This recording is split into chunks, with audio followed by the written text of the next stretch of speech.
Welcome to the Accidental Experts podcast. I'm your host, Bryce Hamilton. I'm a licensed clinical social worker and a child and family therapist. I have been in practice for over 15 years, and I'm also a mom of 4. So I know the challenges both professionally and personally. I'm so glad that you're here today to grow your parenting toolbox. Please come as you are and be ready to learn. My goal is to make you the accidental expert so that you can raise healthy humans. Hi, everyone. Welcome back. I'm so glad you're with us today. So, we're going to be talking about how to be a great dad, how to do the things to connect with your kids the most passionately, and also to honor the other part of you, which is maybe working, maybe connecting with other people, to value both pieces. With that, let's get to our guest today, Adam Halberstadt. Thank you. Thank you for having me. It feels like I booked this ages ago, and then, It's life finally here. life has a funny way of all of a sudden bringing you to certain days, right? I was like, "Oh, March 10th. I've got ages until this interview," and then all of a sudden, here we are. Here On we my are. dad's birthday nonetheless, so it's a Oh, special that's fun special to day be all talking. around. Yes, to be talking about dads on your dad's birthday. I love it. Couldn't be more fitting. Yes. Okay, so you're a regular dad. You have your own family? I do. That's amazing. So we're going to be talking about I put great dad. What makes great dads? But I think it's just an involved, loving, supportive, involved dad. 100%. Yeah. I, totally. I think, one of the things I always say is I'm really blown away by how committed a lot of dads and men are these days, Mm, or want to be, and maybe are struggling with. But like everybody wants to be an amazing, connected, present, hands-on dad, and that to me is just so inspiring. And yes. helping people find that, I think, is where I'm most inspired and motivated, and all the things I'm sure we'll get into. But Yeah. yes, I try to be, so I appreciate it. Yeah. Well, and before I write out questions ahead of podcasts and share them with the guests just so that we have like talking points. And when I was reading through them, I wrote them and I was talking to my husband, who's a dad that I really admire. And I was like, okay, what do you think? And he was like, this is great. I can't wait to listen. So you're on the hook. Okay, we can do it. Good, excited. Let's get after Yes. it. Okay, awesome. Okay, so what do you think are the biggest lessons that you have learned about what it means to be a great dad?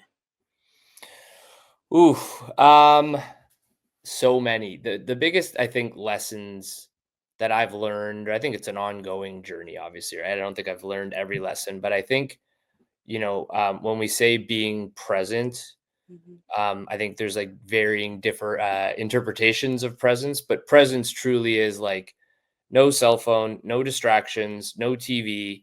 It's you and your kid or your kids, and whether you're on their level or willing to get silly and creative and kind of get into their world, get into their game.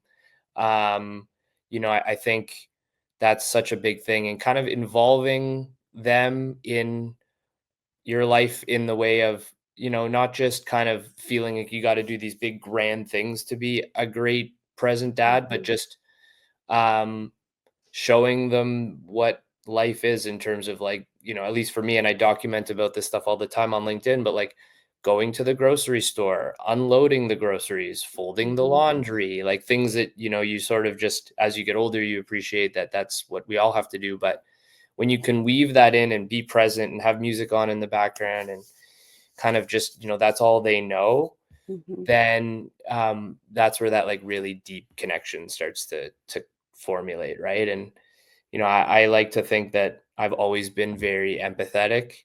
I think empathy is so critical, Mhm. from everything I've learned and read about. Like, the more that you can relate with what your kids are going through, and I find anytime I can share, sometimes it's not a precise example, but a meltdown or whatever it might be, and just sharing, hey, like, I remember feeling the exact same way, Mhm.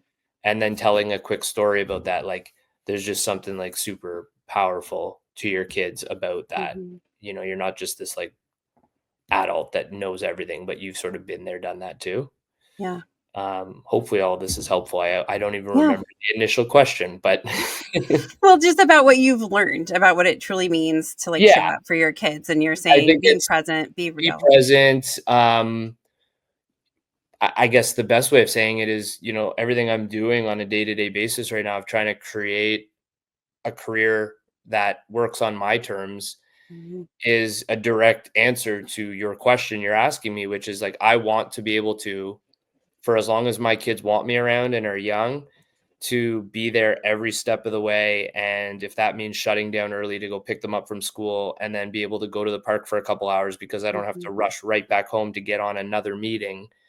Not that everybody can do that, but I guess in a roundabout way they can. Like that's a lot of what I teach is that mhm. like whatever you do want is possible. You just have to be really intentional, really structured, really disciplined, like own your calendar, and then anything is possible. Yeah. So It's hard because it's not something we've learned, right? I think we maybe what was modeled is we just like, especially dads, but moms too, go to work and just work endless hours. mhm.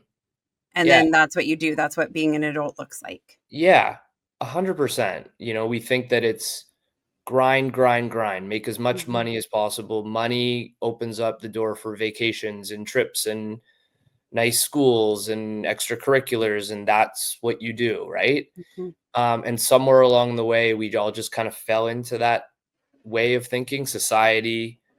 Um, I'll talk about Instagram often on this platform because, like, I fell in that trap too, where mhm, for all the good that it is, I think it serves you up kind of a false bill of what life is, and it's everybody's like highlight reels but not really mhm, anything in the background, and so you're constantly sort of comparing and chasing, and I want that house and I want that car and I want to travel there, and like meanwhile all your kids really want is just like mhm. your undivided attention, your goofiness, the life lessons, some extra cuddles, you know Yeah. so when you Like, realize that, like I have, mhm, I've sort of reached this point where, and we'll get into, I'm sure some questions will kind of lead into like my origin story and all that. But when you realize at the end of the day, like you're guaranteed nothing in life, mhm. um, and how precious time is with your kids and how quickly it moves, to me, that's when the game changed in terms of Yeah. like what I valued and what no longer served me anymore. Yeah.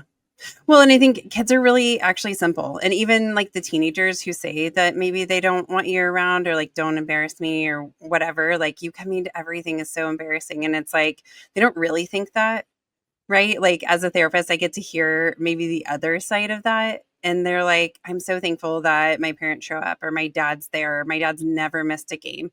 And I know that that's not possible for every family in the way that we're doing life now, right? In the traditional format. And I think it is hard. There are times where, I don't get to make it to every practice, but I make an effort. I make it to every game. I have not missed a game.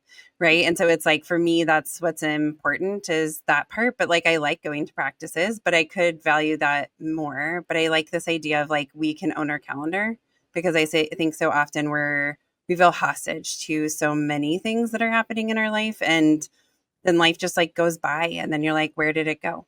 Yeah, especially in corporate, like and that was my world for a long time. Like your calendar gets completely and utterly stolen from you Mhm, unless you learn how to protect it. And to your, point a few minutes ago, like these are like kind of the softer skills that, unless someone kind of takes you under their wing, you don't get taught. Like there's no mhm, class in school about time blocking or time management.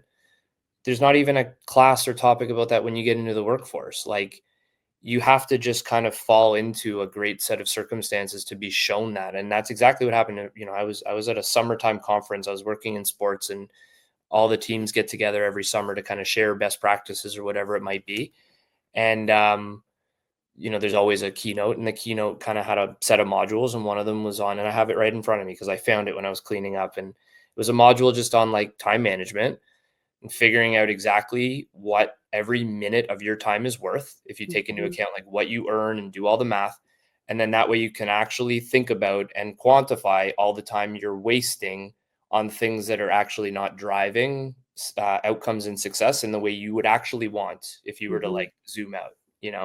So I did get taught, but not many people can say that they did. And it was life-changing for me. And it's one of a million, I guess, experiences that all led to this like moment where I decided to go off on my own and share the knowledge that I've gained. Um, but anybody can own their calendar, and Sure. anybody can find the time to exercise, and anybody can find the time to meal prep and find the time to be more, lie on the floor and play a board game and not have Slack next to you. Like any one of us can do it. It Mhm. really comes down to like, how bad do you want to do it? Yeah. Yeah. And what it means to you, right? So like it's that how much are you willing to give to get it and what does it really mean? Like at the end of the day, what So will it earn you maybe, right? totally. Yeah. Okay, so I think we're talking about this idea that dads sometimes struggle to balance work life because there's a lot of pressure put on dads Yeah. to earn and be a certain thing, right? Like we have a societal pressures to be a certain person as a dad. Yeah. What strategies have helped you to show up for your kids while managing career demands? Well, I think the biggest thing for me was, I was really fortunate while I was in corporate, to be given an opportunity to work with an executive coach. And that was really transformative. Like I've been Mhm. in therapy since I was 14 years old, so I'm not one to be shy about opening up. In fact, every time I do open up and share, it's incredibly cathartic and life changing, and you can Mhm. appreciate that as a therapist, right? Like Sure. just getting things off your chest, whatever Mhm. it might be, and having someone to bounce ideas around, different thoughts. I think what made the coaching different was I heard things that maybe I hadn't heard, or if I had, they didn't land in the same way, Mhm. which was this idea, and I think a lot of people can relate to this. Like, if you're a high performer, where in your past, whether it was playing sports growing up or in school or then, in the workforce, and you've been climbing the ladder and you're just gunning for that next promotion, you want more money, and you're just so used to excelling, like you're just so Mhm. used to being in the top 1%. Um, there comes a point, and I think this is what happened to me. Like I became a dad, and within the blink of an eye, none of the things I thought mattered anymore. Mhm. Meaning like this promotion and maybe wanting to run the sports organization that I was working at the time, or winning championships, like all these things I thought mattered. Like in the end, like literally in an instant, the only thing mattered was like, am I there for my kid? And can I spend as much time as possible because I'm watching how fast this is going, Mhm. and make an impact and kind of like steward this little human through life. And nothing was more important to me than that. And I guess what it made me realize, or at least what the coaching helped me realize, is that because of that, the pressure to be like in the top 1% of dads and the top 1% as like a sales leader was too much pressure for one person to handle. And it's okay to accept that at certain times in your life, you don't need to be in the top 1% of everything that you do. Mhm. So if what matters to me right now in my life is, especially, going through a separation and only having my kids 50% of the time, which I think only accentuated how I felt about being a dad, because now it's like I only have them half the time, right? Mhm. If that meant not being, as my last company referred to, trajectory changing on the talent calibration, then so be it. Like, are you earning enough to provide and give them a good life and whatever? And, there'll be a time and a place to maybe try to make more money or climb the ladder, but maybe right now is not that time and place. Mhm. And so I guess the answer to your question is, I think a lot of us men, women, like we get caught up in just the storm of life that we don't pause to have those reflective moments where like, does everything need to be this way? Or can I slow down, take an audit of what's most important to me right now and kind of recalibrate things to Mhm. not make life so damn hard. Right. Because it's only as hard or as easy, I guess, as we make it. Sure. And sometimes, we make it as difficult because it's like we want to be present, amazing, but we also like need to be vice president of sales in the next 5 years, or, I won't have made it. And it's like, Mhm. no one's saying that. The only person that's Mhm. saying that is you. based on some sort of crazy external validation that we all need, myself included, Yeah. right? Like, to finally go on LinkedIn one day and update your job from director to vice president, and the comments flood in, and it's like you have this euphoria for like a week, and then you're like, shit, do I really want to be a vice president? Yeah. You know? Yeah. But you know what I'm Yeah. saying? And, Yes. and it all comes from a place of like, we don't know any better. Hmm. You just sort of like get after it, and that's what you do. You work really hard, and then you get a promotion, and Hmm. you make more money, but that means you're gonna see your family even less. And then, but that's okay because and I wrote a post about this a week or so ago, like this weird phenomenon where um, we work so hard and we lose all this time so we can make enough money to buy back our time to spend 7 days with our family on a vacation. It's like if Hmm. maybe we didn't, go through that sort of hamster wheel, we wouldn't have to necessarily do that. But Yeah.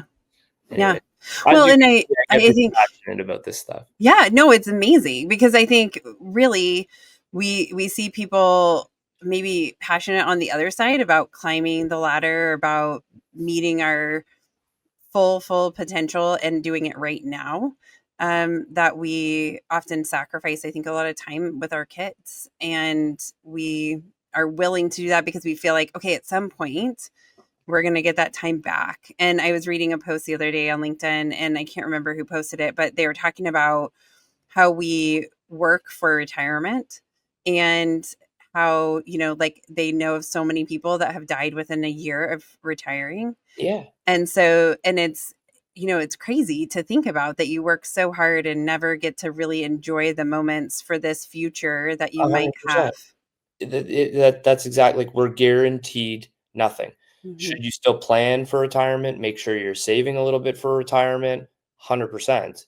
Yeah. But you also have to remember, like, nothing is guaranteed in life. And, Hmm. Justin Welsh, who's kind of like the OG LinkedIn guy, I mean, he writes about this stuff all the time, and it lands with me every single time. Just this Hmm. idea that with a laptop and an internet connection and a story to tell, we're living in an era where we can change the game in terms Hmm. of how we own and determine our days, as opposed to the industrial revolution thinking of like clock in for 40 hours and barely see the people you love, and Hmm. then hope to one day cash out on retirement and maybe live the last 10, 20 years, and it's backwards, but I guess at one point that is how it is, but it doesn't have to be that way anymore. Yeah. That said, I'm doing it right now. It takes a lot of bravery and a lot of inner work, because there are days where you think that you're the craziest person on the planet for thinking you can pull this off, and then there Yeah. are other days where you're like, I'm a genius. Like, I'm in the 1%. And if you can battle through that, then you can create a life that allows you to not only make money doing something that you love to do, Hmm. but give yourself the time and space to spend as much time with your kids as humanly possible. And that's 100% the motivation that I have. Yeah. If my kids have an assembly, or there's an opportunity to volunteer in the class, or there's a field trip, I want to be able to go, Hmm. no strings attached. I don't have to use a vacation day. I don't have to like slack my boss and be like, is this okay? Even though, like, obviously they're going to say yes, but you still have to like go through the formality. Like, I just Hmm. want to be able to do it. And that's so much of the motivation for what I'm trying to do and trying to build. And if I can do it by helping other men and helping other dads, then it's just like I'm doing everything that I'm feel like I'm meant to be doing. Yeah. That's amazing. So how do you do that part? Like, what is the space that you're creating to, you said managing your calendar is one of the parts, but like, how can other dads implement the strategy of like, they want to go on the field trip, and, a lot of employers, or even if they're self-employed or they own a business or whatever, they feel an obligation to always be present, right? If you expect an employee to be there, you're going to be there, that kind of thing. Like, how can you shift the culture around this, or what are you doing to try to shift that? Yeah, I mean, it all comes back to mindset. everything is always about mindset. I know it sounds kind of hokey, but it really has everything to do with like what's between your ears. You know, if Mm-hmm. that's the story you're telling yourself, that if I'm not around, then performance will suffer, or I'm setting a bad example, or whatever it might be, then you're going to be plagued by that story until you work through whatever it is that's, that's probably rooted in some type of fear. Mm-hmm. Generally speaking, we get held back by things that we're afraid of. Sure. But yeah, no, I just think it's mindset. I think if I'm someone that has a 9 to 5, I think that a lesson I learned and I would share with someone who's maybe like in a 9 to 5 but wants that kind of ability is the second you find out about it, just like communicate it right away. Put it in the calendar, put your boss on it, Mm-hmm. and then that way, like the common sort of nomenclature in the corporate world is like no amount of communication is too much communication, right? So Mm-hmm. yeah, if you spring it up on them 48 hours before, it's going to be this like uncomfortable feeling. But if 2 months out, there's an assembly and you put it right on their radar and what have you, I think most bosses, most people are understanding. Um, Obviously, if they have kids, they really get it. I Yeah. struggled with that a little bit, like working with people around and for people who don't have kids, I think sometimes can be challenging. Mm-hmm. Um, but as far as like if I'm a business owner or whatever, and part of the benefit of owning my own business should be to, have the autonomy to build my own life, then whatever stories are plaguing me from feeling like I need to be on all day, every day, that's kind of some hard hitting work you need to do with someone, most likely, right? I don't think there's Yeah. any books or podcasts that are going to fix that. I think some good old fashioned therapy and or coaching. And I always tell people, like, my clients will ask me at times, or even prospects, I'm thinking about therapy or coaching, like, and I'll say I have both. I'm a big advocate of both. I think, Mm-hmm. there's stuff that a therapist that can do. Like, I'm not raising my hand and being like, I'm a therapist. I'm not. Mm-hmm. Um, there's schooling, there's all sorts of like understanding of how things work that are far greater. And then from a coaching perspective, it's more just like practical, hands-on. You're here, you want to be here. How can I hold you accountable to that? And I Yeah. think the two in tandem are life-changing. Sure.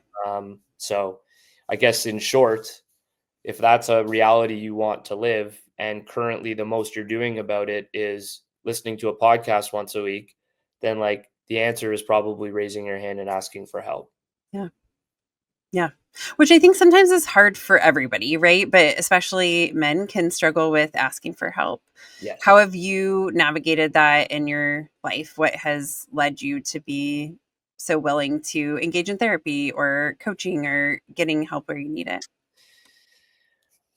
I think back to, um, my just the family and the environment I was raised within was so supportive and empathetic and understanding that when I was Mhm. 14 years old and battling obsessive, intrusive thoughts that were like debilitating, I guess I'm thankful as heck when I think about it that, I was close enough with my mom that I could be vulnerable, and I'll never forget for the rest of my life the day that, we were all out for dinner and I just like I, was in my own head, and she said, pulled me aside, is like, is everything okay? And I just like, no, it's not.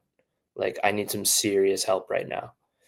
And I think that, it kind of reaffirms everything we've talked about to this point about the importance of parenting and the role Mhm. we play as parents.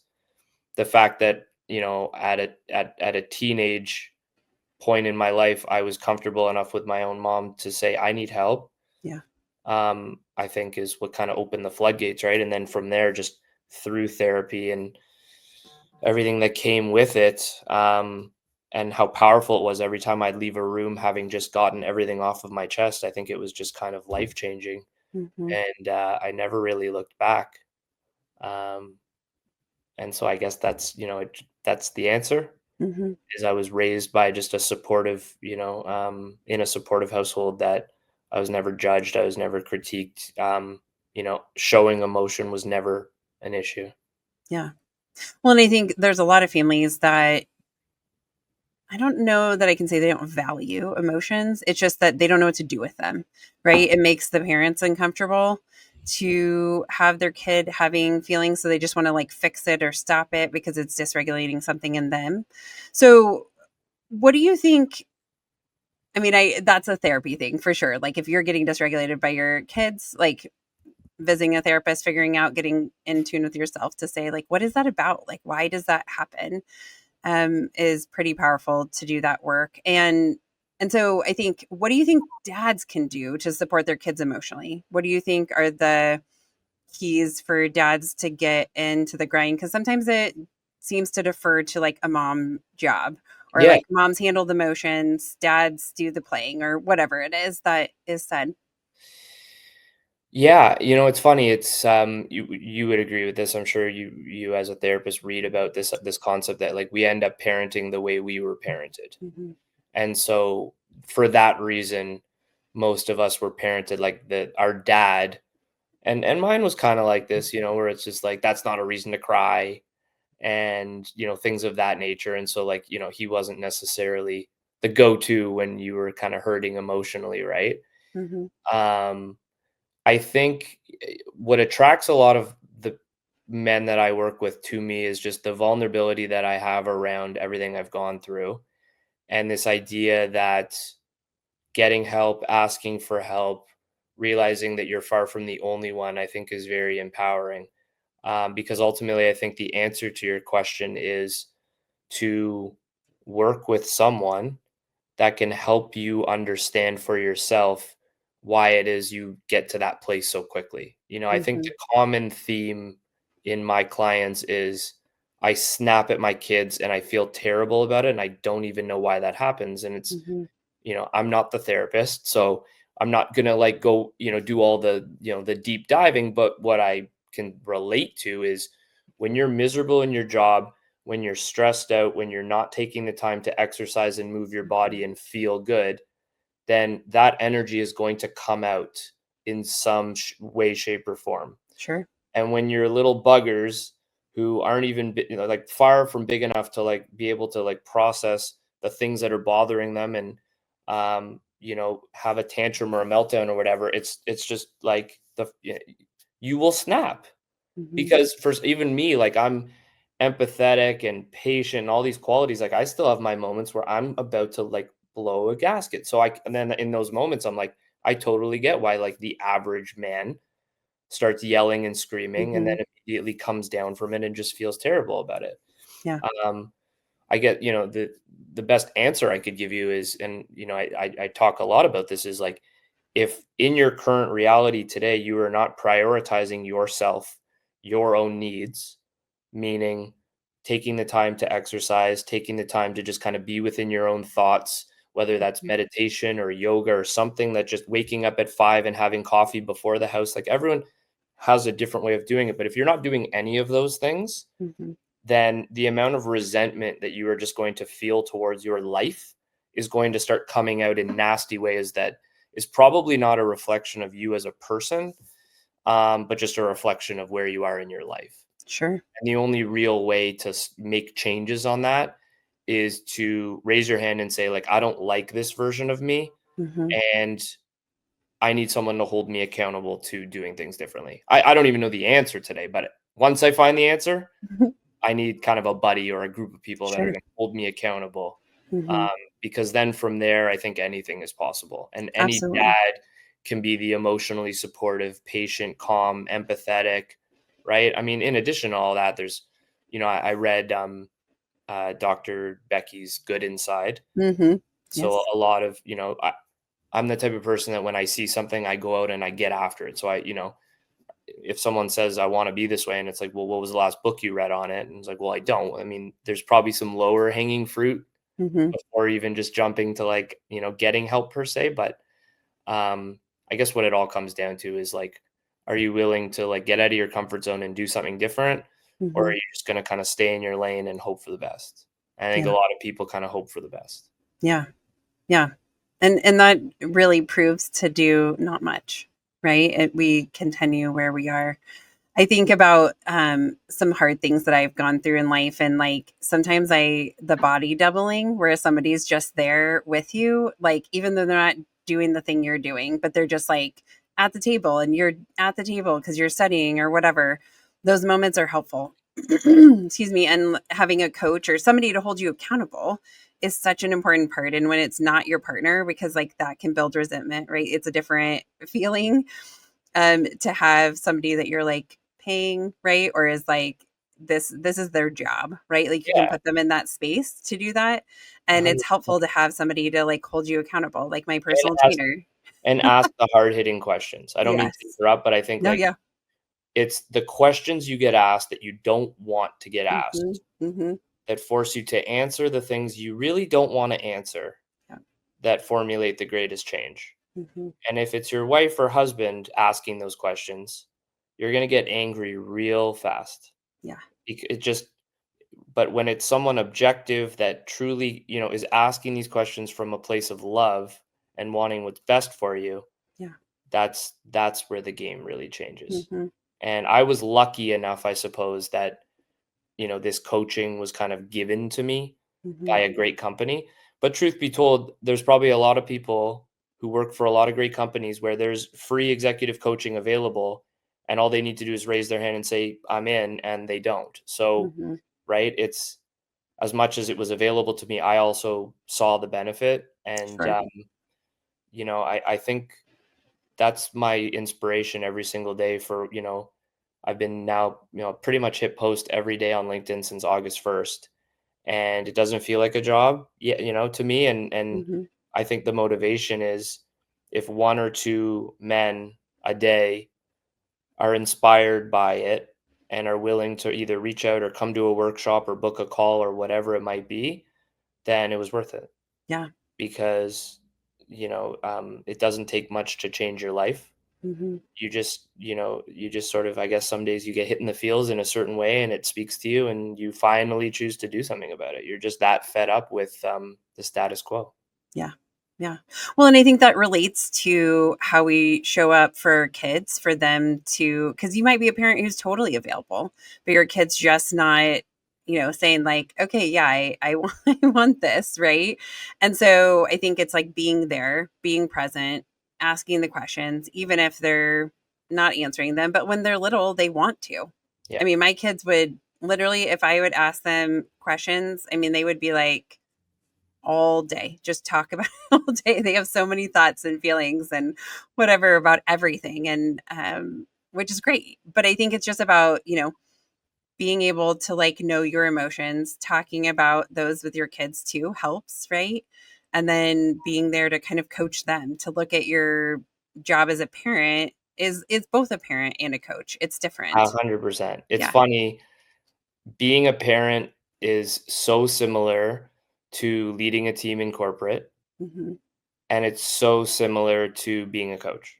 Yeah. Like, all three roles are almost the same, in the sense of just, leading by example, not kind of riding the emotions or too high, too low, trying to stay even keel, ask a lot of questions. Um, it's so, there's a lot of overlap and people don't even realize it, I think. Yeah. Yeah. Yeah, it's funny that you say that because I had a parent in the other day who I was talking to, and I was giving some tips on like, I was like, okay, you could try this, or you could try that, or what about this? Have you used this strategy? And they were like, I do this at work all the time. Like, this is what I do with leading my team. Like, oh my gosh, like this is ridiculous. Why didn't I think about this? Yeah, so I think that's so true that you sometimes don't recognize. You already might have the skills and you're probably not getting super hot-tempered or like fast to anger at work, right? Because you keep it together. So like you have the ability to do it, but I think it's important to figure out why that's there so that you can resolve it, right? If it's resolvable, let's do something about that. Let's change the narrative that's there for you or whatever is contributing to that. And a Yeah, lot of times it's self-care that we're not doing too. which is exactly what I was gonna say. The Yeah. difference is at work, it might happen at 10:30 in the morning, Mhm. and at home, it's 6 o'clock, and you've used up every ounce of decision-making energy and cognitive ability, that Yes. by that time, it's like the primal part of your brain that's kicked in, Mhm. unless you've prioritized self-care, Yes. unless you have some sort of separator between work and being a Mhm. parent, whether that's like just listening to something soothing on the drive home and let that act as as your transition, or you Mhm. do make an effort to go do 30 minutes at the gym before you go home, like whatever it is. But I talk to a lot of guys that, like, especially with remote work, close the laptop, go over to the next room, and they're like, I don't understand why I'm snapping so much. It's like, well, because you're just going from one, like, it's so as great Mhm. as remote work is too, like, if you're not intentional Mhm. about how you're working through it, it can actually be a bit of a curse. Yeah. Because as much as you're physically present, like, it would almost be better if you weren't, Yeah. right? So Yeah. anyways, you're Yeah, 100% there with the self yeah. piece. It really does always come back to what are you doing for yourself? And I Mhm. think that is what I think is so difficult. And I talk about this a lot. It comes up a lot because you become a dad, and all of a sudden you have, not that everybody's married or in a relationship, but most are. So Mhm. your partner matters, and making sure that, you're not losing that spark, and you're intentional and all the things that brought you together in the first place. And then you have your job, and that's important because that Mhm. is, where you make the money, and where you get recognized, and you get the validation, and you feel fulfilled, whatever it might be. Then you have the kids, and, like, that's all new and foreign, and you're, like, just kinda winging it because, yeah, you may Sure. have read the book, but, like, you really have no clue what you're doing. And so, like, the obvious choice when you're thinking about where to spend your time is, like, the time I could be spending taking care of me is clearly the bottom of the priority, Yes. right? Like, all this Mhm. other stuff comes, and then if there's some time left over, maybe I'll have 15 minutes to myself. I Mhm. lived that cycle for, I don't know, like 5 years. And it's hard to digest this concept, but you really do have to flip that whole way of thinking on its head. It Mhm. starts with, when in my day can I make time for me and the things that bring me joy, that make me feel physically well, that make me feel mentally well? Because if I Mhm. do that, then I actually can be the best version of myself for all these other aspects of my life that want me at my best. Mhm. I think Yeah. that, if you were to summarize, like, what is the biggest challenge men face today as dads that want to be everything, it's the mindset shift that, like, it's okay to put yourself first. Mhm. Well, in fact, you need to. It's not just okay, but it's, like, almost required, right? And doing that, taking care of you is so important. And if you Be don't, Mhm. there will be like, this is the part Mhm. I hammer home. Like, it may not happen tomorrow, may not happen next week. You might even be lucky, and it may not happen for a decade. Like, Mhm. you may be one of the lucky ones that can, but you will pay the price. Yeah. Like, you'll get some sort of awakening at a doctor's appointment, Yep. or, like, something will happen, and you will then have to reactively adjust your life. Yeah. And that's Well, the concept of, like, doing the hard work now or doing the mhm. hard work later. Like, hard work is involved, it's Mhm. necessary. You actually Mhm. get to decide when you wanna do it, but Mhm. if you punt it, then you won't get to decide. Yeah. Yeah. I was thinking about there's a great book called about The Body Keeps Score, right? And it's about how, I mean, trauma is self-identified, meaning we all have different things that happen to us and we get to decide basically how do we have the coping skills to manage that at the time, right? And if we don't, then that becomes trauma. And how we process through that, right? And how quickly we're addressing that, or if we're bringing people on board or saying this is hard, determines how long it stays in our body. But a lot of us experience things and then, they have chronic pain or like, they just like can't get out of pain. And it's like, I'm so stressed and my shoulders are so tight and my back hurts. And, it's hard to do the self care when we have all these things. And sometimes, it's being like, okay, I'm, 40 years old, right? Or I'm 35 years old. Like I should not be in this much pain. Like that's not normal to be like, okay, what is really wrong here? And I think as much as I appreciate conventional medicine, there's parts of that doctors sometimes are not like, this is stress. This is your body's way of saying there's too much going on. You have to slow down. You have to take care of yourself, right? Or this is going to become a heart attack. This is going to become, right? Debilitating anxiety is going to be something that is going to be way harder to deal with. Like you said, if you punt it down the road, it's going to be something that is way worse. 100%. And that is, what I watched with my own father was, a man who, unfortunately, it took him from around 30 until 50 to realize all of this. Mm-hmm. And so that's 20 years of one's life. And it's hard then, as the son of someone who went through that, like if I allow that same story to play out, then like what have Mm-hmm. I learned? Yeah. Right? So Mm-hmm. like so much of there's just so many different inputs into like what got me to what I'm doing and where I am today. That's a really big one. You Yeah. know, a guy that like I know my dad wanted to be the best dad possible, but Mm-hmm. he didn't know any better other than just like showing up to a job that he absolutely despised, Mm-hmm. um, but provided for us financially incredibly. Yeah. And he didn't like had never didn't occur to him that there was an option to leave that and try to do it another way, Mm-hmm. until the stress of that led to, getting mixed up with drugs, and the drugs led to a whole battle, right? And it took as long as it did, and like knock on wood, thank God. I mean, my dad's one of the lucky ones that survived, Mm-hmm. because I think, a lot of people that went through his story like probably wouldn't have made it out on the other side. Um, and I mean, that's just kind of still to this day how it can go for so many people unless they recognize there's an opportunity to kind of like break the cycle, the Yeah. generational cycle that kind of Mm-hmm. has been passed down one to the next to the next. Yeah. Totally. Absolutely. I think that's so important to recognize that like we can do something different, even if we've been like what's been modeled for us is something different than we want.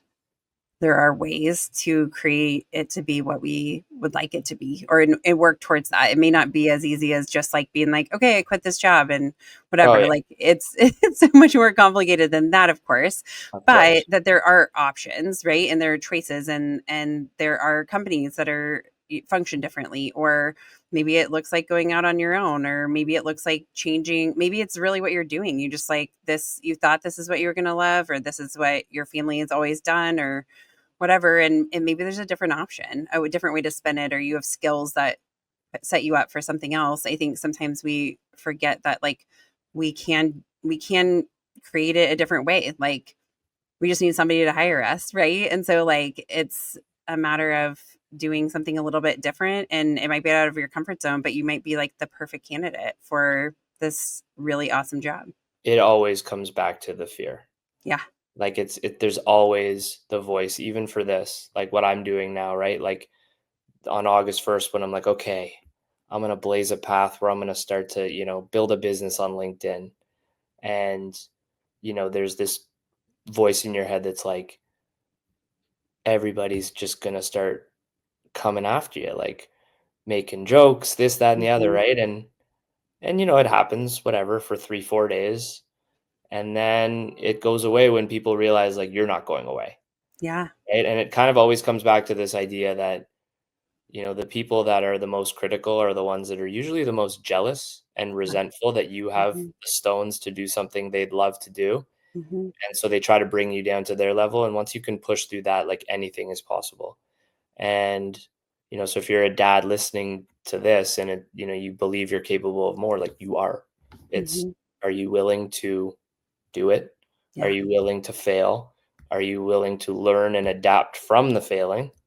And accept that, there's no overnight success. There's, this idea of like it just happens for, some people get lucky. It's not Hmm. the case. It's just the amount of work that went in behind the scenes until they made it big. Yeah. And I think whether that's like starting your own business or getting another job, like anything is possible to align with the type of life you want to live, but you have to be willing to face that fear. Yeah, which is so scary, right? Like, because I think fear tells us we're going to die, right? It's like, don't do that, you'll die, right? And sometimes, I mean, it comes from a good place of like it's trying to keep us alive, right? That's Yes. what our amygdala and fear is trying to do. But so many of the things, like we're lucky that most of the things that we're doing are not going to actually kill us, right? Like it's not about survival, right? It just is really stinking scary. And we don't know how to go through that because maybe we've been trained not to do things that feel really scary, right? Stay in the play it safe, right? At least you have this. Or whatever the narrative was. I think a lot of times we're not teaching kids like failing is cool, right? Like it's good. Do that, right? Like good try. Like I Yeah, love that. What are you going to do now? And I think, especially men can take that very hard of like they have to succeed. And their family's counting on it, which may be true, but for you to be unhappy for your whole life is not worth that's the cost is not worth it. correct.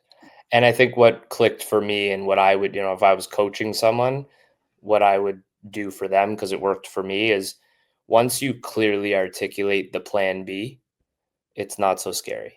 Yeah, Like quitting your job to go all in on believing in yourself and starting a business where you help people and that's, it's all well and good and then when you're scared of but like what if it doesn't work, and you sort of, well, I guess I'm pretty employable. I'm pretty confident mm, that if I could, have the bravery to start my own business, I could probably find myself another job if push came to shove. sure. And like suddenly it's not so scary anymore. It's like, Hmm. so what do you have to lose, right? Yeah, I'm not recommending that like if you don't have anything saved or you haven't committed a certain amount of money, to a business venture that you do this. But if you have done all of those things and the only thing that's holding you back is the fear of failing, then map out what would happen if you failed hmm as detailed as you can, and suddenly it's not so scary anymore. And that hmm was, I think, what because I had been wanting to quit corporate for a long, long time. What hmm I didn't know is like, what am I going to do? yeah, Then I figured out what it was I wanted to do, and I was still like, how do I do it? And it wasn't until we sort of worked through the different variations of what a plan B would look like that it's like, okay, you know what, like I'm going to do this thing. yeah. Amazing. That's such great advice. Thank you for sharing that because I think that can help, right? To feel like, okay, if worse comes to worse, this is what it will look like, right? And to feel like, okay, I could do that thing, right? And set a timeline, right? And I think sometimes, especially you talked about like the social media thing, like when we see stuff, we often think that it happened overnight. And that's just our awareness of how it works. I mean, a lot of times there's so much put into it before that happens, right? There are obviously extenuating circumstances where people literally did do Go something viral and yeah, overnight. yes, Yeah, right, and that does happen. it But does. for the most part, it's a lot of work, Yeah. right, that you don't see that is going into it, and to get the perfect photo and get the perfect post and get the perfect job and the house and whatever it is that you're wanting, it wasn't just something that just, like, magically happened. It's a lot of work and things that went behind the scenes, so I think it's good to remember that. This is a relative or relatable concept for anything, whether it's parenting, physical exercise, mental exercise, building a business. And you'll see images like this all the time on LinkedIn, but this idea of consistency beating intensity Mhm. and just, showing up every day and being willing to accept that, one day it might be an hour and a half on the treadmill, and another day it might just be 10 minutes of walking. Yeah. Um, but both count from a Yes. consistency perspective. Mhm. And when you start to do that day after day after day after day, the compounding effect, just like it does when you're saving money, starts to become the magic. Yeah. And so, if what you're looking to become is a better parent, a more empathetic dad, whatever it might be, like small improvements daily Mhm. is the magic recipe, and Yeah. it's not rocket science. It's you don't have to have this Herculean effort. You just have to show up, and that's why when you keep showing up, and there's all sorts of voices that really press on that. Mhm. I can say here I am on March 10th. I started on August 1st of sort of what I'm building and the reach that I have, the way in which I go about my business, the way I story tell, all of it is night and day. And it's not like I've invested in any more courses. It's just a matter of I've been at it and consistent every single Mhm. day now. And it starts to just come together. Yeah. And it's, I think, one of the more important um, one of just concepts from a self-development perspective that people need to hear. Yeah. Okay, so this is a great way to talk about like what are those little things that you think we can do to find more confidence in a relationship with our kids where we feel like we're doing because often we'll be like we feel like we're failing, right? Yeah. And to also find joy in our relationship with our kids. What can we do as dads? Um, I think like especially if you have more than one kid, just like really connecting and understanding like each of your kids is different in terms of what they enjoy and what they don't enjoy. Um, like date nights for me are the greatest thing in the world. Like if Mhm. you're a girl dad, taking your little girl out for like, I took my youngest daughter out and she had a cookie when she was maybe 2.5 years old because I dropped her bigger sister off at camp and then we were sort of free. And she talks about it to this day. And how special that is. I think like the more time you can spend one on one with your kids, even if all that is 10 minutes, Mhm. is where the real connection forms. Not to say you can't do things with like, two or three or all of your kids, but like finding those little moments where you can just kind of give one of your kids undivided attention, phone in the other room. What is it that you're playing with? What is it that Mhm. you're drawing? How can I get involved? Mhm. I happen to just be a goofball, so it works for me. If you're not like wired as a goofball, it might take a little bit of work, but like the Mhm. sillier and the goofier you are, like the better. Like we're talking Mhm. about like little kids, right? They love that stuff. Oh my gosh, yes. And it just like creates immediate connection that like, dad is an adult, but dad is silly, right? Mhm. Um, those are the ones that come to mind. Um, but again, I know it's lame, but just um investing in yourself and just knowing that by feeling better, you're just going to inherently make different decisions when you're around Mhm. your kids that you probably didn't even realize you had inside of you. Yeah. Well, and I Right. think you can talk to your kids about that. You can be like, "I go to the gym because it helps me to feel better," Oh, right? Or totally. this is what I do. Or I mean, my kids like to work out with me, right? So they have their weights and they'll do the things, and sometimes they do the whole workout, and sometimes they do one exercise, and they're like, "See ya, mom." Yeah, but it Such just a great example. right, just Such a like great example. doing that with them, in front of them, and sometimes I don't want anybody in my workout, right? That's okay too. You don't That's always have okay to too. want But I think somebody you there. raise a great point. You don't have to overthink it either. Like live your life and include your kids. Mhm. And I, as a single dad, I sort of don't have a choice. Like that's kind of how what we have to do. Yeah. Um, but the connection that's formed from that, we subscribe to a meal box subscription, Mhm. and on the days that I have them, we make dinner together because someone has to do it. Yeah. And my thought process is we can make it fun, but also my children are, relatively picky like most are, and the more you get them like handling and washing and helping, like the more likely they maybe will be to try it. Yeah. So that's something that we sort of become a thing that we do. I talked about, going to the grocery store and how much fun they have. Mhm. And so just like involve them in the things you need to do. I too have brought my kids to the gym and, they bring their little art books and they draw. And what I love about that is I can do my own thing. But to your point too, like I'm showing what it means to take care of yourself. Yes. And like that is cannot be understated how much I value that my children see that I exercise, because as much as we try and teach our kids with words, really how they learn is what they see, Mhm. right? Exactly. So you can find little moments of, inspiration and connection pretty much all throughout your day. It's, are you willing to include them, Mhm. or is including them going to frustrate you to the point where you might snap and then feel guilty? Which, if that's the case, there's probably some, inner work that needs to be done, because you Mhm. should be able to, have them around. And that kind of is what we're all after in a way anyway, Yeah. right? I'm sure most guys would say like, yeah, I wish I could, but I can't because they annoy me, and then, it gets out Mhm. of control. Or they, Mhm. they get down on all fours in the middle of the grocery aisle and I don't know what to do in that Mhm. situation. I Mhm. that's tough. Right? But um, what are you doing to kind of help yourself in advance of those moments so you're prepared for those moments?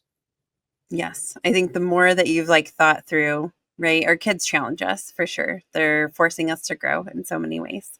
But if there's something that really pushes your buttons, it's like knowing what you could say.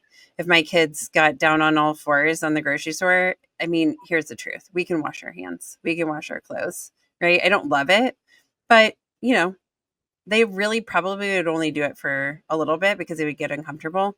And sometimes it's about us being uncomfortable and like the other people seeing us in the grocery That's store with a 100%. kid That's what it's about. that's right, Yeah. is doing that. And it's like, if you look okay with it and you are okay, like you're convincing yourself, like, I'm okay with this, like they can do this. Or you're like, hey, you know what animal are you?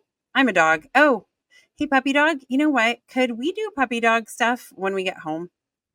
Right? Like and then if you do it, a lot of times the kids will engage in that, right? So you get silly and you are a puppy dog owner and you're taking them around outside and inside and all the things and teaching them to sit and shake and all the stuff. They might love that.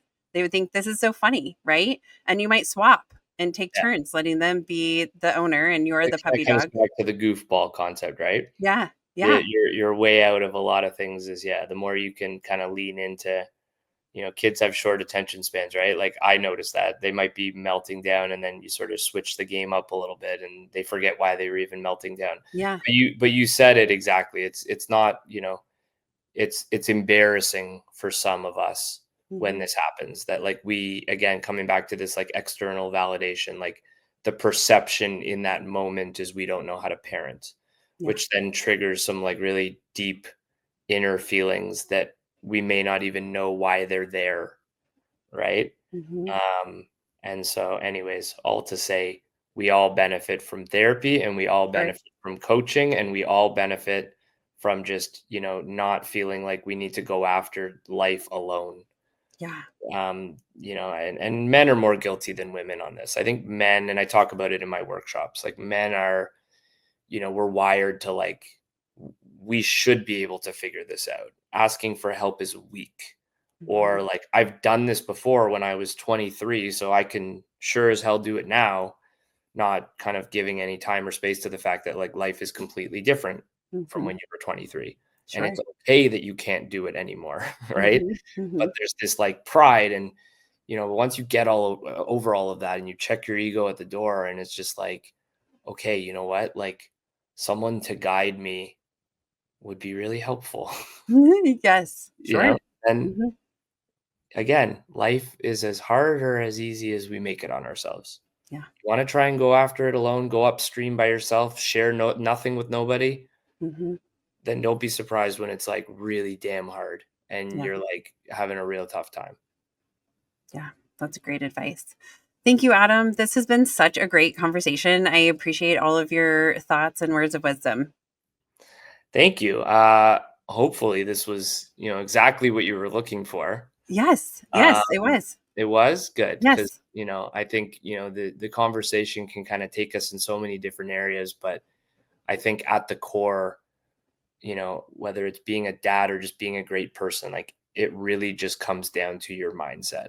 Mhm, And if your mindset needs work and you realize that, then you have two choices to make: do nothing or mhm. do something like against the grain, right? And Yeah, um, if that is the takeaway from all of this, that then unlocks the door to be the best dad possible and make the most money and be the healthiest, whatever, then great. I'm glad that the message landed in a way. yeah. Thanks again, Adam. Thank you. Thanks again, Adam. I hope that you enjoyed this interview as much as I did. I think there was so much that Adam said that was so poignant and helpful and is both relevant to moms and dads. With that, I will say thank you so much for your time. If you think that a friend would enjoy this podcast, please share it with them. Follow us on Facebook, Instagram, TikTok, and YouTube, and also keep the emails coming with future topic suggestions for our shows to accidentalexperts@gmail.com. Have a great day. Some words from our legal team. The information presented in this podcast is not intended or implied to be a substitute for appropriate professional advice, diagnosis, or treatment. All content, including text, graphics, images, and information contained on or available through this podcast, is for general information purposes only. This podcast makes no representations and assumes no responsibility for the accuracy or information on or available through this podcast, and such information is subject to change without notice. You are encouraged to confirm any information obtained through this program with other sources and review all information regarding any condition or treatment with the appropriate professionals. What we're saying is, yes, I am a real therapist, but I'm not your therapist.